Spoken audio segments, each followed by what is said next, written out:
Commodity prices have fallen quite a bit over the last few years. You look at corn and soybean prices, they're down, I think corn prices over 50% and soybean prices 45% or so, around that range over the last year and a half. And cattle prices are no exception. They've come off, I think I saw about 45% over the last couple of years, and since the first of 2016. And so it leads to a question, heard a lot of scuttlebutt out and some questions about the timing of those drop in cattle prices, and does it relate to COOL, the labeling bill that was repealed.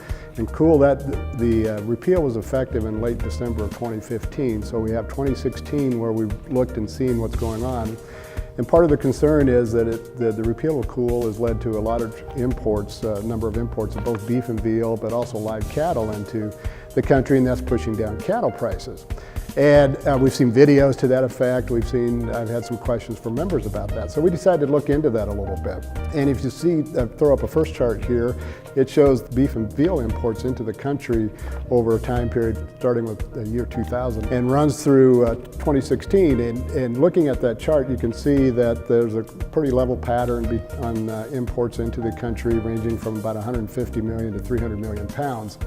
But what's interesting about this chart, if you look at what started in 2016, imports dropped. You would have expected the exact opposite to occur if the repeal of COOL had led to an increase of imports and pushing down prices.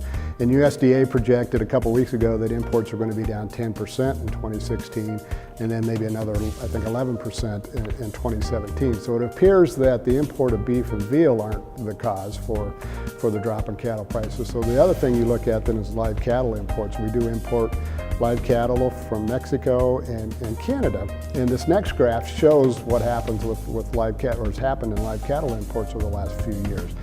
And again, you see a pretty steady pattern over the time period, both when COOL was in effect starting in 2009, but even after it went off, nothing really changed.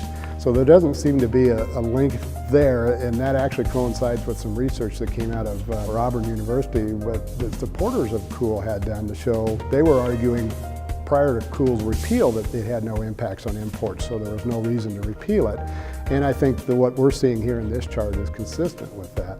So if the imports aren't going up and causing the import or drop in cattle prices, then that begs the question, what's going on? Well, the last chart I'll show you here came from a professor at the Oklahoma State University, Jason Lusk. And it looks at number of fed steers in the country versus the prices. And he's done some figuring that shows there's an inverse relationship between those two. When supplies of steers go up, the prices go down. And you can see in this chart, this points that out directly. From 2010, we saw the supplies of steers going down, or supply of cattle going down, prices went up. The trends reversed, cattle started growing, prices dropped. So there seems to be the primary reason for what's happening in cattle prices is just typical old supply and demand. It doesn't make it any easier. When you see a 44% drop in the price of your commodity, that's hard to adjust to, especially over when we had all-time highs and such a short period in the time period that the drop occurred. But it's just part of agriculture, and to the extent that we've looked at this, it doesn't appear that the COOL had much to do with it. It's more just the underlying supply and demand of cattle.